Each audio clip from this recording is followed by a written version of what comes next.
Gosh, Darlene, it sure is amazing how much we have in common. I know, Larry. We both love three-car pileups. We both were built in Buffalo. And we both know wearing safety belts helps save thousands of lives. Yeah, this is fascinating. Don't mind Vince. He's getting over a bad breakup. I know. Janet's picking up the pieces, too. They're in here. I wish they understood it's all worth it to get people to buckle up. Hey, lacerated lovebirds, I sense a major crush.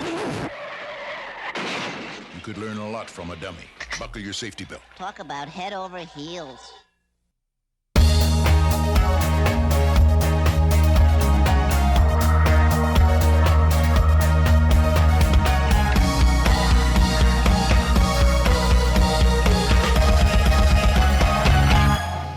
Thanks for tuning in to this edition of Lancaster Perspective. I'm Mike Miller, my special guest, Scott Zody, who is the Chief of Division of Wildlife for ODNR. Welcome, Scott. Thank you very much. Appreciate being here. Glad you're here, buddy. Summertime, a lot of activities going on, a lot of stuff going on in all the parks. But let's talk a little bit about just ODNR itself, just kind of an overview of that. Sure. Well, the Department of Natural Resources, the basic mission for ODNR is to conserve and protect our natural resources in the state of Ohio for the benefit of all.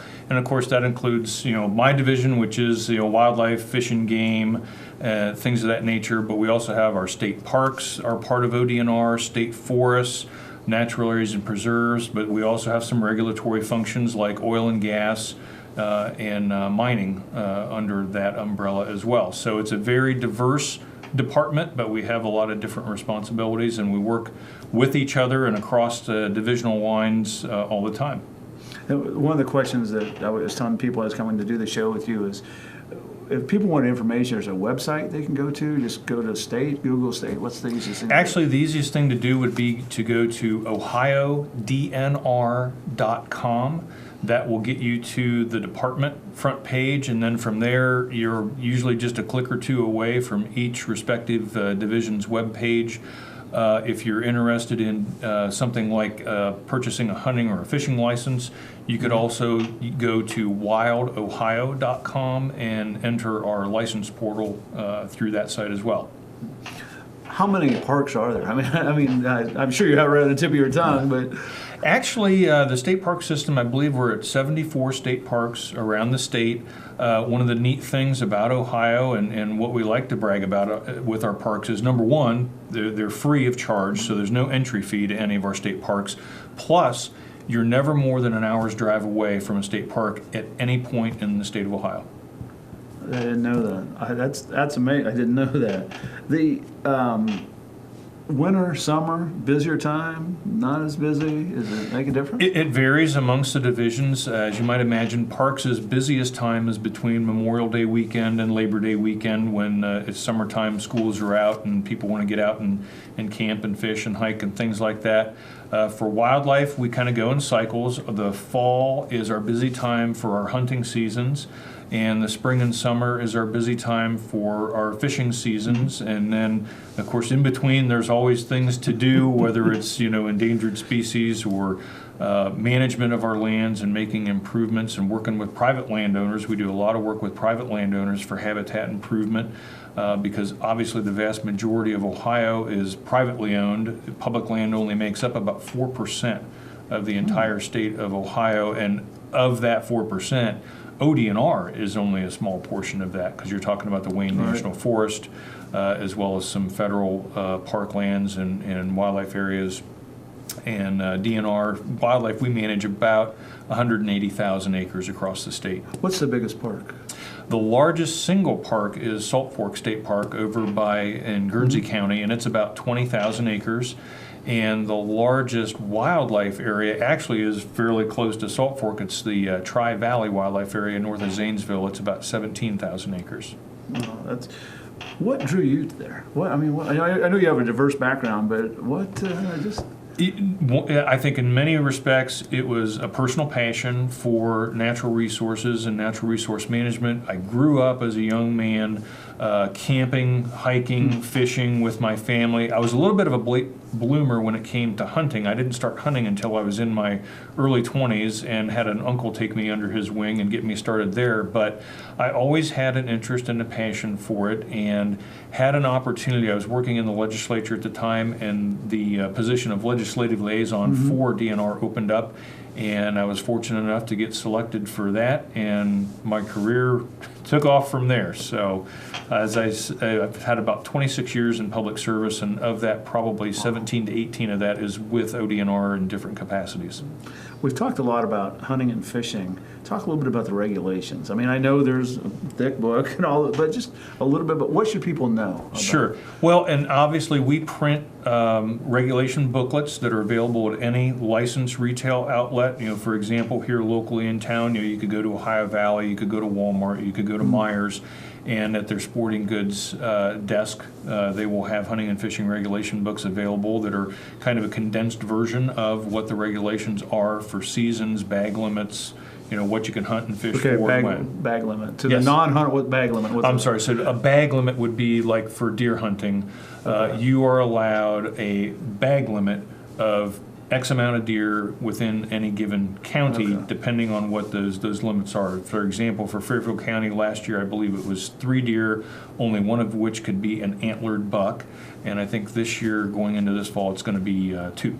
Because we've been slowly whittling away at our deer population on a statewide basis. We were almost out of control here about 5 or 6 years ago, and we set out on a course to deliberately try to bring the population down so that we would have not only a good number or quantity of deer, but that we maintain our high quality of deer and deer hunting in Ohio. Ohio is considered a top 10 destination in the nation for whitetail deer hunting. No kidding. Yeah. How do you determine that? I mean, is it like an algorithm that everybody, you plug in these numbers and there's so many in this county? How do you Actually, determine? yes. Because Ohio, you're only allowed to kill a single buck in any given year over all the seasons, our deer biologists track the buck harvest in each county from year to year, and they can extrapolate from that what a population within a county might be. And sometimes we'll ground truth that. For example, last year, once there was snow on the ground, we got our airplane up in the air and literally flew designed transects over 2 different counties. In the Ross County, we came within 100 deer of the biologist's estimate, and then up in Trumbull County, it was like a couple of hundred. I mean, it was uncanny that the formulas and the things that that the biologists use, they can be extremely accurate. How many deer were killed last year?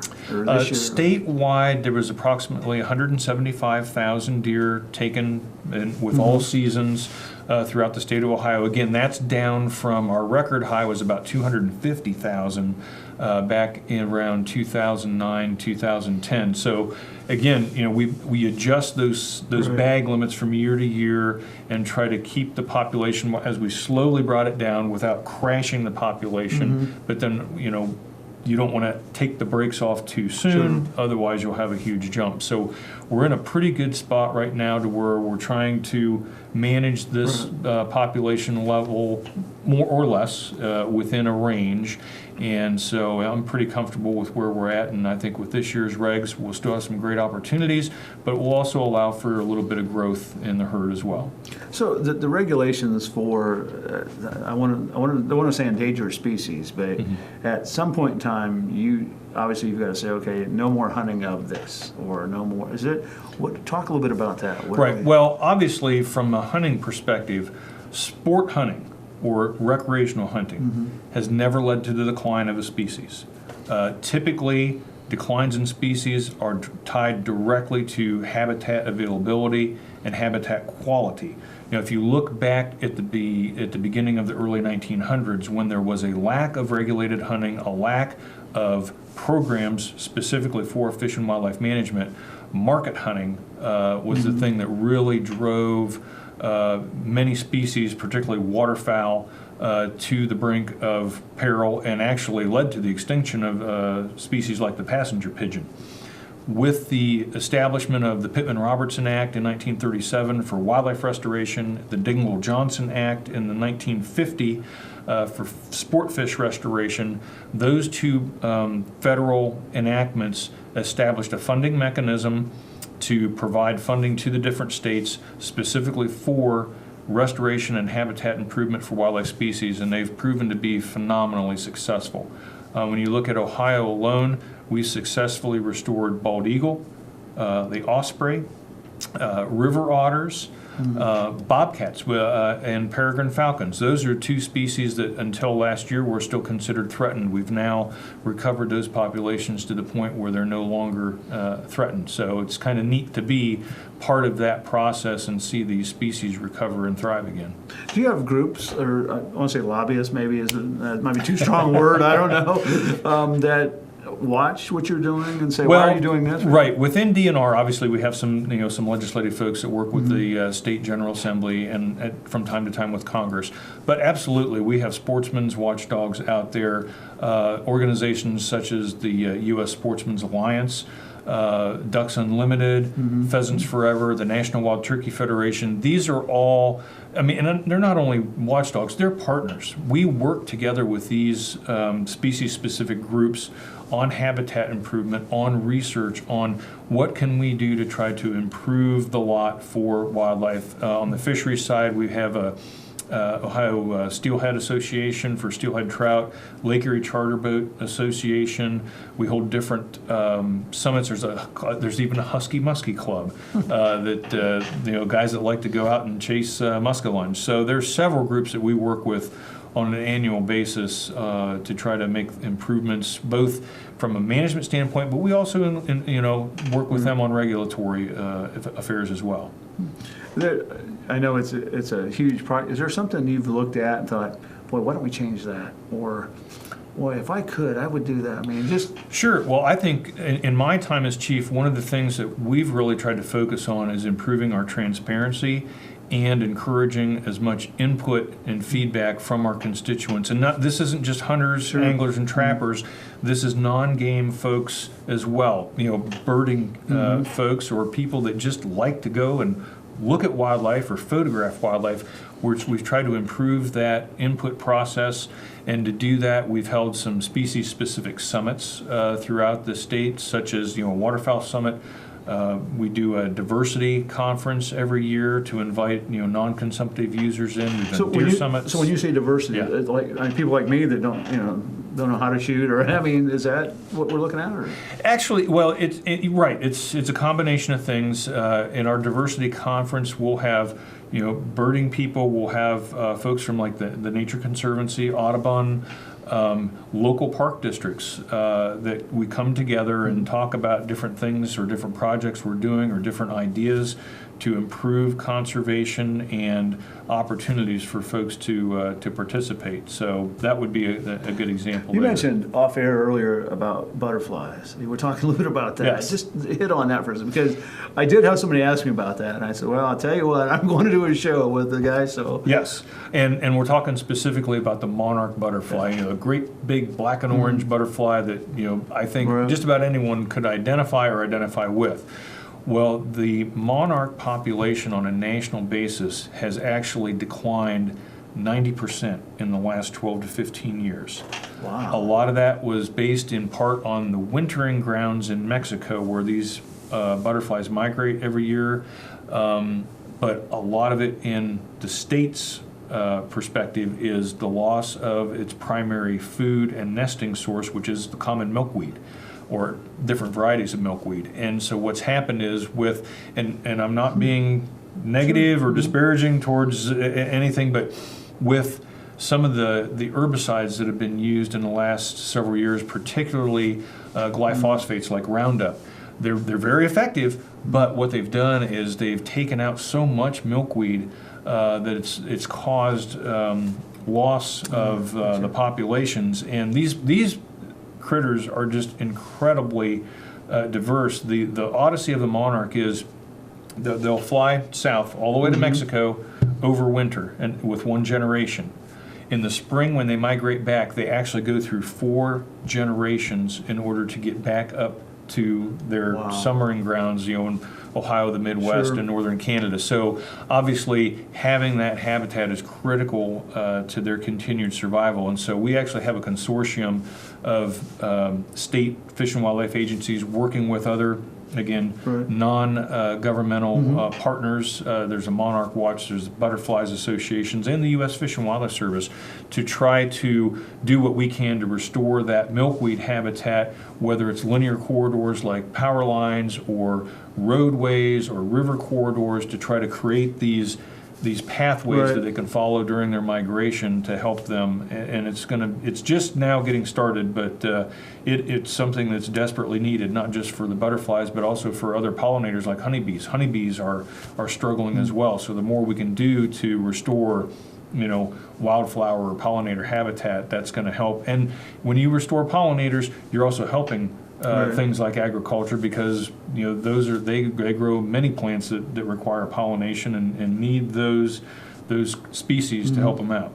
The group that, again, the Chief Division of Wildlife, do they put on seminars? I mean, like school systems, can they call and say, hey, can you come in and talk to our kids? Absolutely.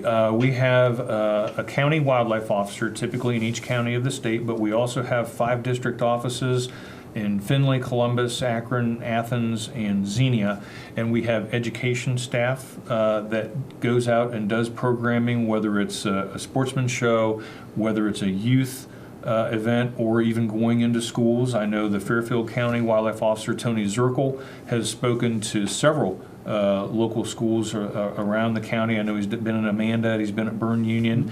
We're always looking and welcome opportunities to interact not only with the public, but especially with schools and with kids. We actually have a lady on staff at our central office that works on conservation-based curriculum, things that can be worked into junior high and high school science classes that focus on Right. Ohio type of science and habitat. So absolutely, there's all sorts of opportunities out there. And again, I think either through the contacting us through the website, or we have 1-800-WILDLIFE. You can contact our call center. And if you're interested in some educational programming or opportunities, again, 1-800-WILDLIFE. They can either get you hooked up with the folks at the central office or at the district office and get something set up. Do you see an increase in people using parks? I mean, in this age of... Too much of staring at a screen. Yes and no. With parks use, a lot of it's weather dependent and it ebbs and flows. I think the parks has seen a resurgence in camping activity, which is great. People want to get outside. From a hunting and fishing perspective, we've been kind of flat to slightly declining on our hunting numbers, but our fishing numbers, we had been seeing some recovery. But again, a lot of it is very weather dependent, but it's also, you look at today's generations, it's all about time and time dependence. And so what we've been trying to do is figure out how can we create opportunities for people to hunt and fish that are closer to where they live, especially the urban areas, so that they don't have to go quite so far to get out, and whether they only have an hour or two to get out and cast a line, or get out in the woods and walk around, whether it's with a gun, a camera, or binoculars, creating those opportunities and partnering with other folks to improve the chances for people to get outside. Because you're right, we're battling this electronic age and what I like to call the virtual conservationist, who gets their natural experience from a 4-inch smartphone screen, and breaking that paradigm is very much a challenge. But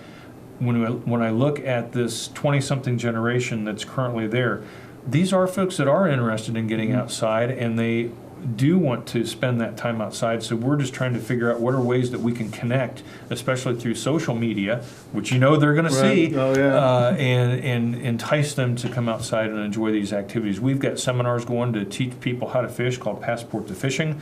We also have just started a pilot program up in Central Ohio in Columbus to teach people, specifically young adults, not kids, but it's aimed at young adults, to teach them how to hunt. And we're doing it through a mentoring process with experienced hunters. So You get together, maybe not you, but maybe the people that work for you get together and conventions, whatever it may be, and say, how are you doing this? How are you doing that? Does this work for you? I mean, yes. Stealing ideas, I guess. Absolutely. Well, and actually, this is my favorite line. I use this all the time when we go to we have 2 annual national meetings a year, where all of most of the other state fish and wildlife directors get together, along with Fish and Wildlife Service and the NGOs. And I say, there's no such thing as plagiarism in fish and wildlife management. We beg, borrow, and openly steal ideas. And we welcome that. Absolutely, that's what these conferences are designed to do, is for us to get together and exchange information and experiences and help each other either not repeat mistakes that others have made, or to say, hey, this program is working really well in Illinois, and like, hey, that's something we ought to be looking into and trying to emulate. So yeah, absolutely. We do those national meetings among ourselves. We also go to statewide meetings, like with the NGOs like Ducks Unlimited, Pheasants Forever, NWTF, League of Ohio Sportsmen, and interact with those folks and exchange ideas and information. And some of the national conventions I'll try to get to, but it's one of those things you can travel all the time, but unfortunately, you got to spend some time here in Ohio getting your job done. Otherwise, I'll hear about it from our constituents and the people who pay my salary. One of the questions, just funding in general. I mean, Sure. Just talk a little bit about the department's funding and how it operates. Sure, absolutely. And there's a variety of funding mechanisms for ODNR. There is some general revenue fund that goes to the state parks, obviously, and some of the other divisions. When it comes to the Division of Wildlife, we are entirely funded through fishing, hunting, trapping, licenses, and permits, the federal aid that we receive through the Pittman-Robertson and the Dingell-Johnson Act, and what donations we receive, like through the income tax checkoff or people who purchase what's called a wildlife legacy stamp. Those revenues go towards our diversity programs. But when it comes to our primary source of funding, it is hunters, anglers, and trappers. And we're absolutely, 90% of our funding is through license and permit sales and the federal funding we receive. So obviously, if I want to grow what we're trying to do for wildlife conservation, I need to grow my customer base. And that's one of the things that we really try to focus on. Yeah, a lot of folks don't understand that a Division of Wildlife receives absolutely no general tax revenue funds whatsoever. Yeah, I did not know that. So you hit on a good point. Everybody looks down the road, and this is what I want to do. 1-year plan, 2-year plan, 3-year plan. What's Scott Zody want to do in the next couple of years? Well, and it's not just what I want to do; it's what we as a division want to do. We have long-term, mid-term, and short-term strategic plans that we do. We update our long-term plan every 10 years.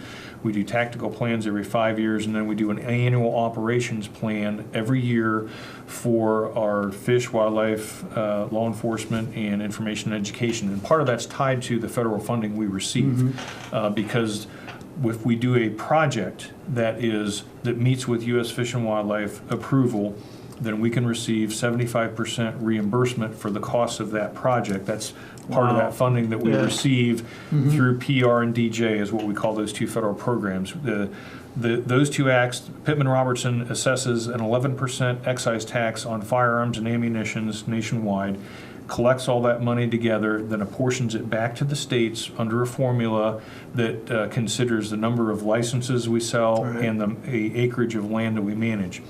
Dingell-Johnson, same thing, only it's an excise tax on fishing tackle and small outboard engines, because those are the things that are typically used for fishing boats.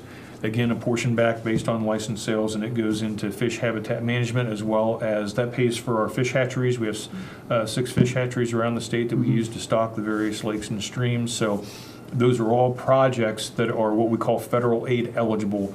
So anything we can plug into those programs and receive that reimbursement from, obviously it helps us stretch the sportsman's dollars even further. What is the price for a hunting license? What are they? Can you buy more than one, or?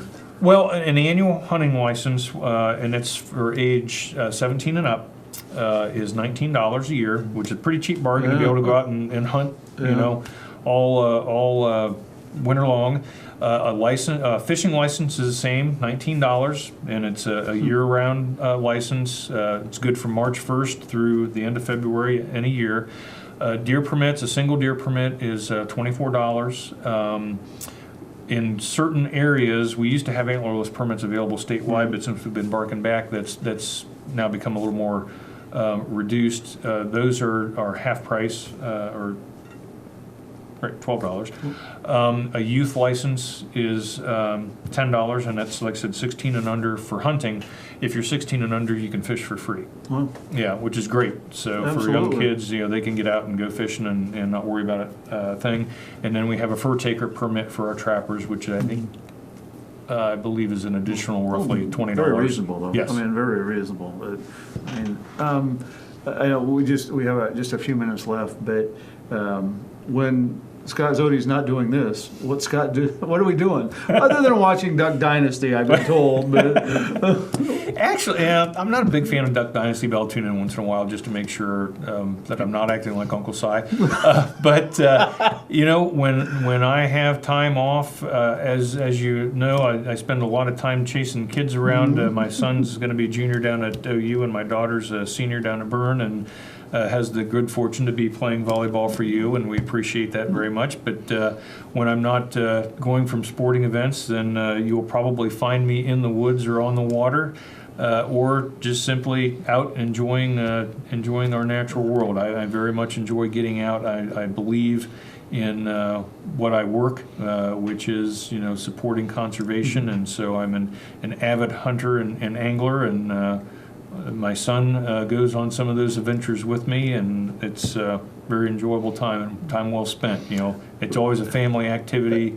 If you can make it a family activity whenever you want. real quick, do you remember your first hunting experience? I do. It was back in high school. I used to go, I had a friend of mine that had a rather large farm, and so myself and a couple of buddies, we'd go over to his house and we'd go out and do a little bit of impromptu rabbit hunting. Of course, it was 3 guys running around with one 20-gauge double-barrel shotgun, no dog.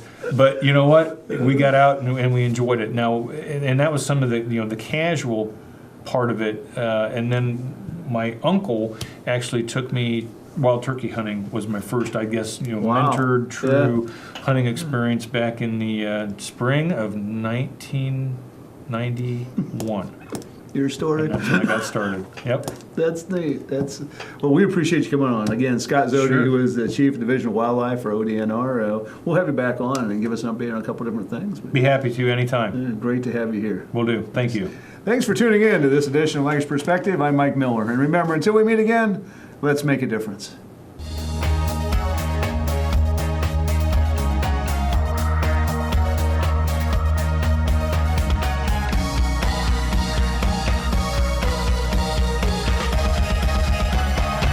In 1929 in Chicago, a gentleman by the name of Marion Wade, a former minor league baseball player, started the company. It was just a moth-proofing company then. In 1952, it expanded to carpet cleaning and pioneered what is now called outsourcing. And the Sidwells wanted a community that had a lot of churches, had a lot of soccer opportunities, their kids love soccer, and a good Parks and Rec department, so they chose Lancaster. And so in 1980, they moved the franchise here in Lancaster to 6th Avenue. But then in 2002, Todd George, current owner, purchased the franchise from them. And in 2004, he bought a building that's on Mulberry Street, and that's where the franchise is located currently. I'm Jay Johnson, General Manager of Service Master Clean by Todd George, where we guarantee if it's not done right the first time, we'll do it again. Service Master Clean by Todd George, 740-687-1077, 740-687-1077.